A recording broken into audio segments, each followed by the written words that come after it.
la zona del euro, déficit 7% en promedio, desempleo 10% en promedio.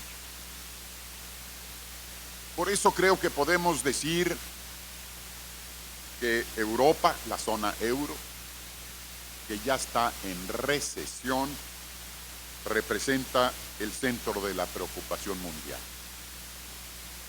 Hay un sobreendeudamiento. Grecia, por ejemplo, llegó a tener una deuda pública de 180% del PIB. Para que tengan ustedes una idea, en el caso de México, cuando estalló la crisis de la deuda externa, de la cual yo tuve la responsabilidad de ser protagonista, la deuda pública del gobierno alcanzaba 65% del PIB. En Grecia, hasta hace unos cuantos meses, 160, 170% del PIB. El déficit público, ya lo hemos mencionado, alto nivel de desempleo, y a los países emproblemados se les ha exigido un programa de ajuste interno. Es decir, un programa económico para apretar el cinturón, que significa recortes de fuentes de trabajo, reducción de salarios, disminución en las pensiones a la gente de la tercera edad y una baja sensible en el gasto público.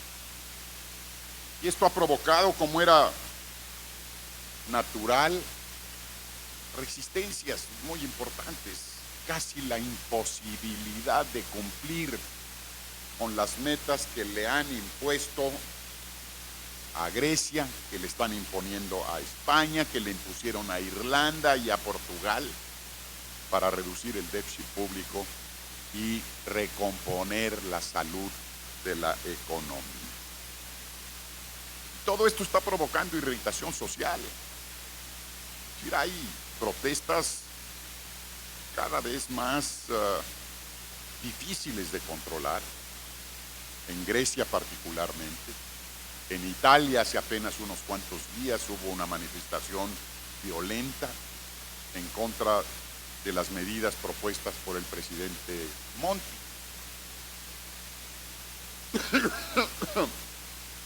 Y todo esto lo que nos produce, a mi juicio, es una nube de incertidumbre de qué puede pasar en Europa,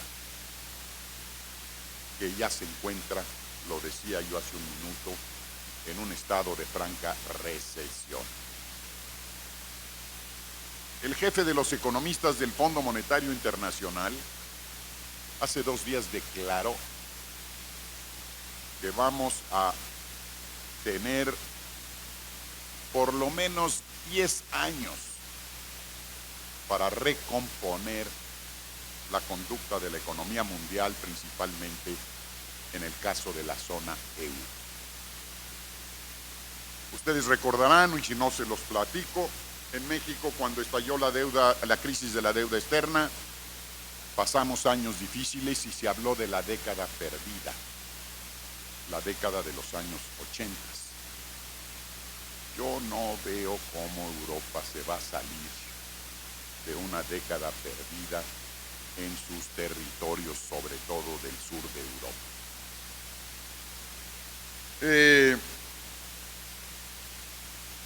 Graves dificultades se mantienen en Grecia. El presidente de Grecia, recién electo, ha pedido que está dispuesto a introducir las medidas de ajuste interno, pero que le pide al Banco Central Europeo, a las autoridades europeas, que le den 2 años para poder cumplir con esas metas.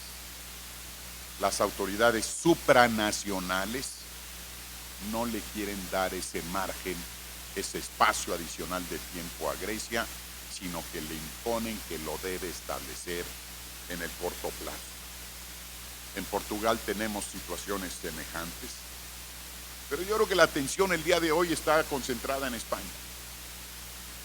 España, que iba muy bien, venía con un periodo de expansión económica acelerada, cayó en una crisis del crédito hipotecario y hubo un boom en los bienes raíces en Madrid y en los otros territorios de ese país tan cercano a nosotros, y hoy se encuentra en una situación verdaderamente lamentable. Ya se autorizaron 100.000 millones de euros para sanear a los bancos españoles, que tienen concentración muy elevada de créditos hipotecarios que no se pagan. Y el presidente Rajoy, que ha mostrado un liderazgo relativamente débil, está dudando de si España pide o no a las autoridades supranacionales europeas un programa de rescate.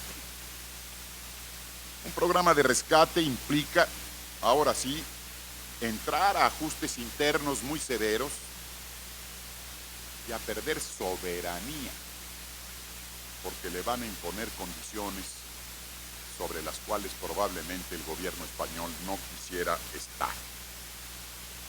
A estos problemas económicos le agregamos ahora el clamor de algunas de las autonomías, Cataluña en particular, de que quieren la independencia, quieren separarse del Reino de España y navegar en sus propias aguas. Hay un plebiscito en Cataluña que le autorizó al presidente de la autonomía a iniciar estas gestiones, pero yo quisiera comentar con ustedes que no veo que eso vaya a ser posible.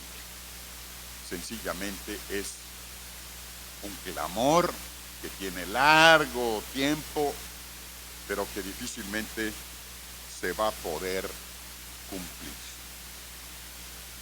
Hay, repito, en estos días una gran interrogante de si España pide o no la solicitud para entrar en un programa de rescate.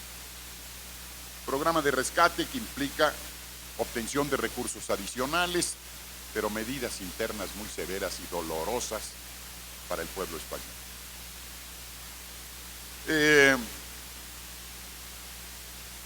Yo quisiera decirles que cuando yo empecé a ver estas señales en Europa, es una película que nosotros ya habíamos visto. No ustedes, porque la mayoría no había nacido en el año 82. Bueno, algunos sí. A mí me tocó lidiar con esos problemas. Declarar que México no tenía recursos para cubrir sus obligaciones con el exterior. Y déjenme contarles, el 20 de agosto de 1982, me traslado a Nueva York como secretario de Hacienda para una reunión con la comunidad financiera internacional, 700, 800 banqueros de todo el mundo. Le debíamos a más de 100 bancos en el mundo, americanos, franceses, japoneses, ingleses, alemanes, italianos. Y lo que les dije en aquella ocasión, dada la circunstancia por la que atravesábamos, era ese otro viejo dicho mexicano de debo, no niego, pago, no tengo. Nunca le llamamos moratoria, porque era una palabra fea. Siempre le llamé reestructuración. Pero además el caso fue que al término de la reunión les transmití la necesidad de que la banca internacional le prestara a México 3.800 millones de dólares. Y además agregué que anticipaba yo la gratitud mexicana por la cooperación de las finanzas internacionales para que nos prestaran, después de decirles que no podíamos pagarles, nos prestaran 3.800 millones de dólares. Y nos lo tuvieron que prestar. Alguien me ha preguntado, oye, esa debe haber sido una de las decisiones más difíciles en tu vida. No, si no había de otra. Ese día, viernes 20 de agosto de 82, el Banco de México tenía 158 millones de dólares en la reserva. Al lunes siguiente, 23 de agosto, teníamos que pagar un poco más de 400 millones de dólares. pues no había de otra. Entonces les dijimos muchas gracias, ahí platicamos después a ver cómo te voy a ir pagando.